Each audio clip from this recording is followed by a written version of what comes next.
Yo soy Nathan Rocha desde Israel, soy originario de Colombia, soy judío ortodoxo, no creyente en Jesús, eh, soy o sigo la tradición sefaradí. Me convertí al judaísmo hace aproximadamente, oficialmente, unos 8 años. Eh, Fui cristiano, ya. Soy converso, no prosélito. En un comentario del canal de YouTube de Nathan, él coloca: Dios enloqueció el dar la ley al pueblo y tuvo que venir él mismo para salvarnos de esta locura, matándose en el cuerpo de un judío, por supuesto, ¿de qué más? Ahora, el hecho de la encarnación, de que Dios vendría a la tierra y sería sacrificado como un siervo sufriente de Isaías 53, es una idea judía. Veamos qué tiene que decir el doctor Daniel Boyarín, con un doctorado sobre el Talmud en el Tratado de Nasir del Seminario Teológico Judío.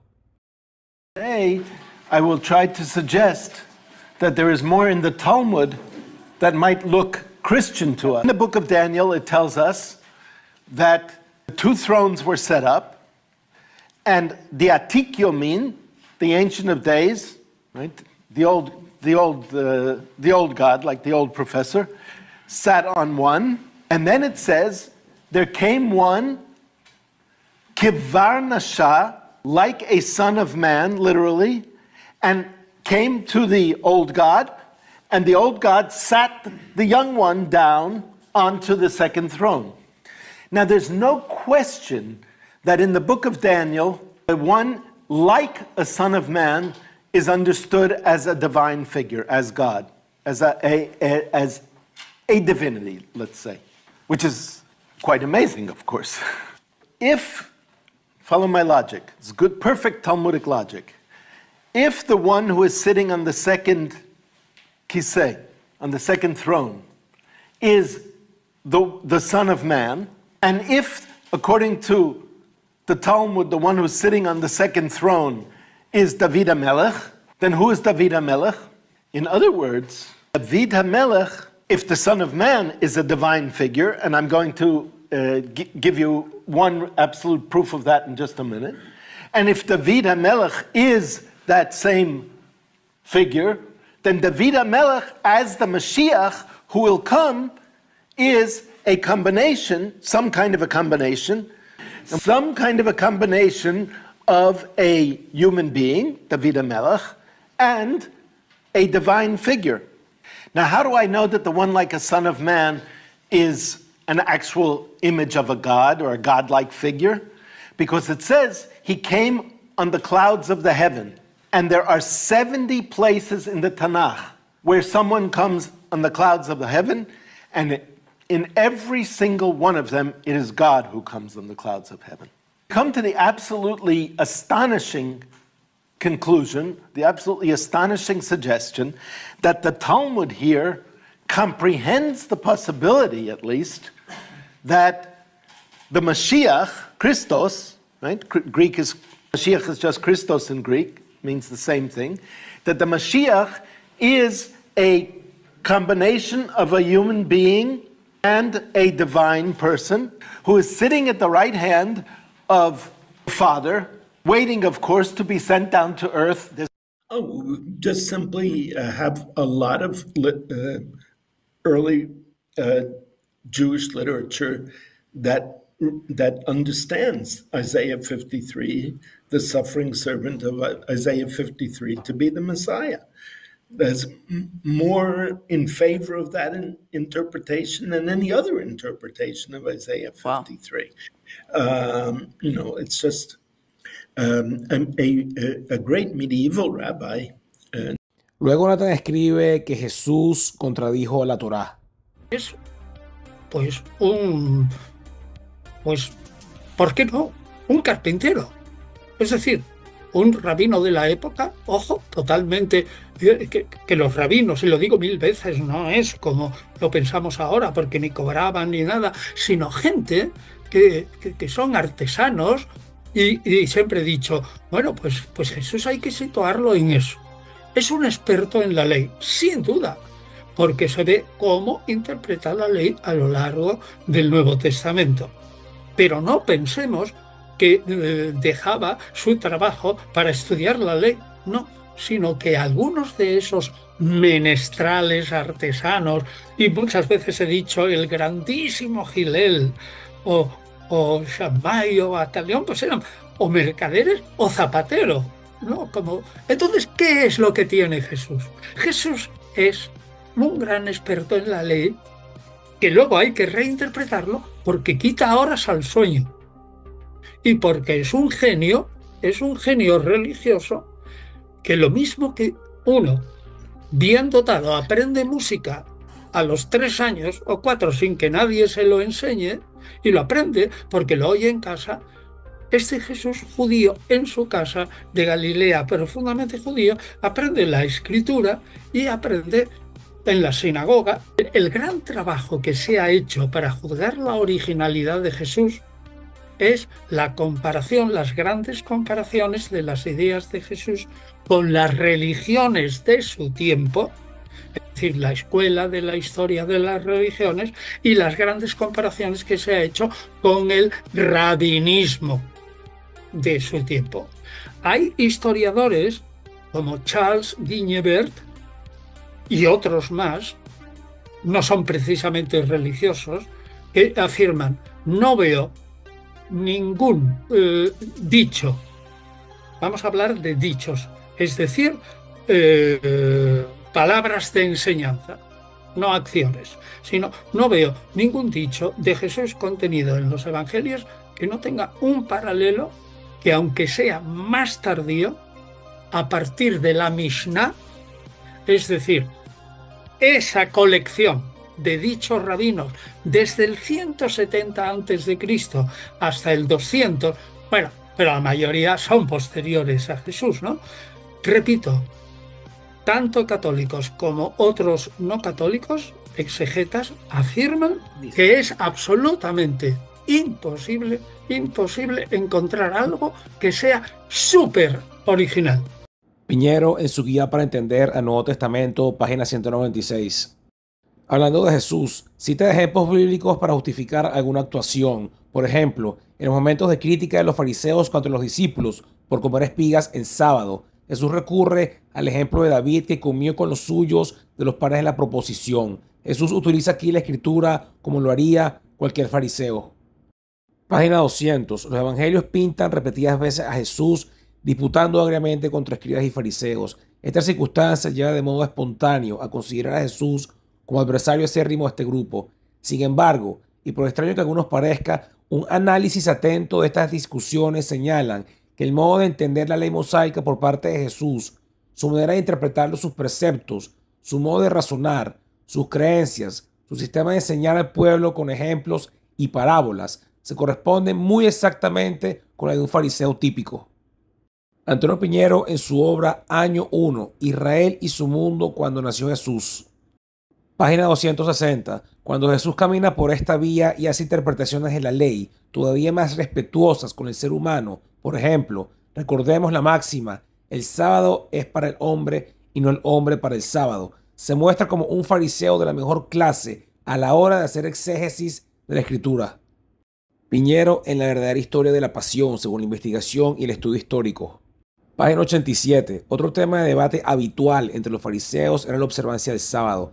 Ante las numerosas polémicas acerca de las curaciones realizadas en sábado u otras cuestiones semejantes, la idea básica de Jesús se resume en una frase: el sábado se instituyó por causa del hombre y no el hombre por el sábado, que está en la misma línea del pensamiento fariseo de su época. Por ejemplo, en caso de peligro de muerte, es lícito romper la observancia del sábado. Baste para terminar este punto recordar otra formulación típicamente farisea que encontramos también en la boca de Jesús: la recomendación de no hagas al prójimo aquello que no desees que te hagan a ti, tan similar en su espíritu a el mandamiento mío es este, que os améis mutuamente como os amé. Piñero, en aproximación de Jesús histórico. Jesús disputó durante su ministerio público con escribas y fariseos, pero no fue un adversario acérrimo de este último grupo. Jesús fue escuchado atentamente por los fariseos, cosa que no habrían hecho si no fuera alguien afín a ellos. Fue invitado a comer en repetidas ocasiones por fariseos y procuraron evitar su muerte. Durante la pasión no aparecen como sus acusadores. La creencia de Jesús en general, que lo ponían a los saduceos, su modo de razonar y entender la ley mosaica, es decir, su manera de interpretarla, su modo de enseñar al pueblo con ejemplos y parábolas, se corresponde muy exactamente con lo de un fariseo típico, y en algunos casos, con la cuestión del divorcio y la prohibición de los juramentos, parece mostrarse fariseo más bien radical. Todas sus interpretaciones legales pueden aducirse paralelos de rabinos en las dos versiones, en la Mishnah y el Talmud.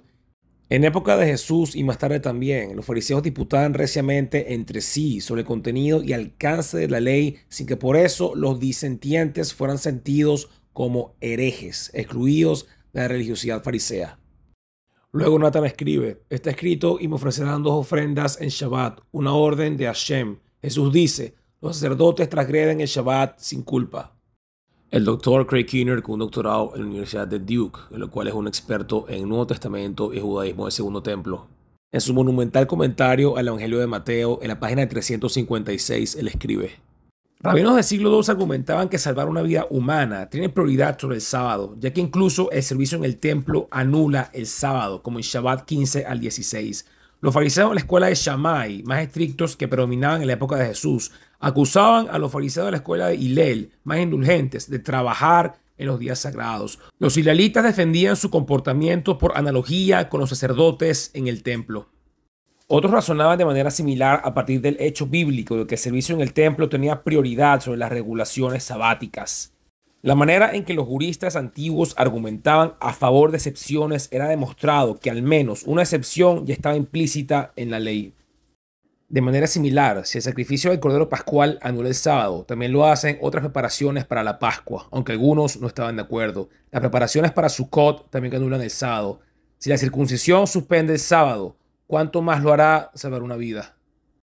R.T. France señala que algunos, como los saduceos, también rechazaban las excepciones de los fariseos. Davis y Allison destacan que la expresión sobre los sacerdotes profanando el sábado parece ser un lenguaje tradicional y enumeran otras excepciones, como en Flavio Josefo.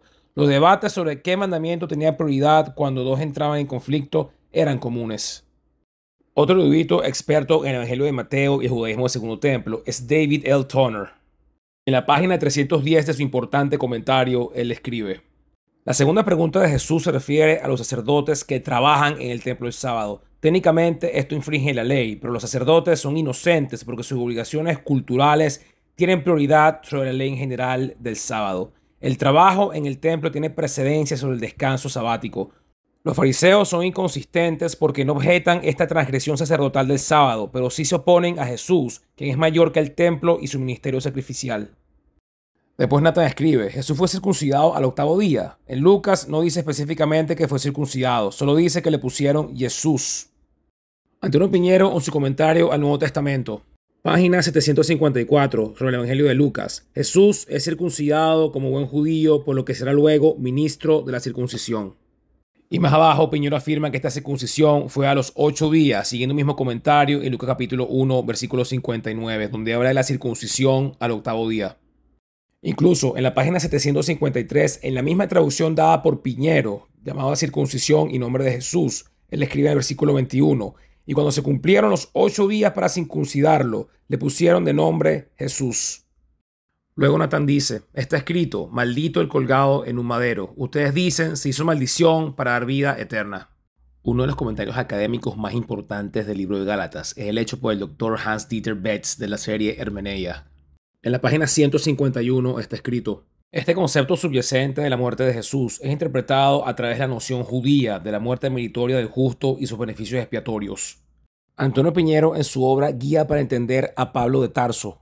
En la página 122, el texto de la Segunda de Macabeos aludido en la página 118, que habla de la muerte heroica de los mártires por no transgredir la ley divina, era susceptible de ser entendido de diversas maneras por un judío de la diáspora.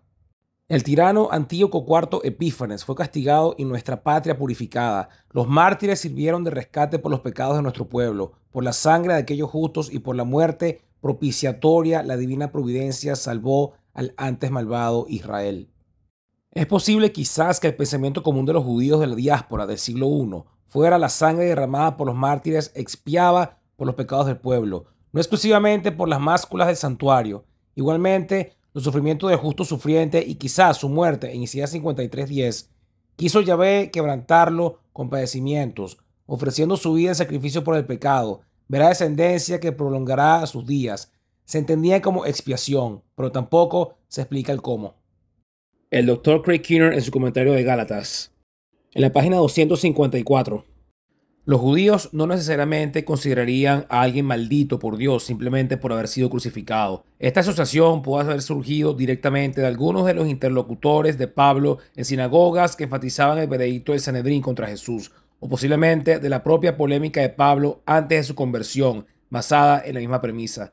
Los rivales de Pablo probablemente invocaban la maldición de la ley. Sus detractores, al debatir con él en las sinagogas, podrían haber asociado esa maldición con la cruz. Otra importante autoridad académica del libro de Gálatas es el erudito Martinus de Boer. En la página 212 de su comentario, la parte de este pasaje que Pablo cita también fue interpretada como una referencia a la crucifixión por los escritores de los manuscritos del Mar Muerto, donde árbol se entendía como cruz. En este sentido, la cita de Pablo de Deuteronomio 21:23 no representa un nuevo enfoque interpretativo de su parte. En la página 211, el evento salvador del versículo 13 es nuestra liberación de la maldición de la ley. La solemne cita de Deuteronomio 21:23 en el versículo 13c, porque está escrito, maldito es todo el que cuelga en un árbol, indica en el sustantivo maldición en el versículo 13b. Se está usando de manera figurada para significar un maldito, es decir, estar bajo una maldición. Cristo se hizo maldición, es decir, maldito en lugar de nosotros. El Dr. Douglas Moo en su comentario a Gálatas. Página 214. Pablo justifica su afirmación de que Cristo se hizo maldición por nosotros, citando otro pasaje escritural. Introducido en su fórmula típica, está escrito. Cita una cláusula de Deuteronomio 21, 22 al 23, un pasaje que se refiere a la costumbre de exponer a un criminal que ha sido ejecutado colgándolo en un árbol. Pablo implica que Cristo sufrió la maldición en relación con ser colgado de un árbol debido al pecado, pero debido a los pecados de otros, no a los suyos propios, como lo expresa 2 Corintios 5:21. Aquel que no conoció pecado, Dios lo hizo pecado por nosotros, para que nosotros fuésemos hechos justicia de Dios en él. Cristo sufrió la exclusión del pueblo de Dios y más terriblemente la separación de Dios, el Padre mismo, para que aquellos que habían sido excluidos por su pecado pudieran ser recibidos de nuevo.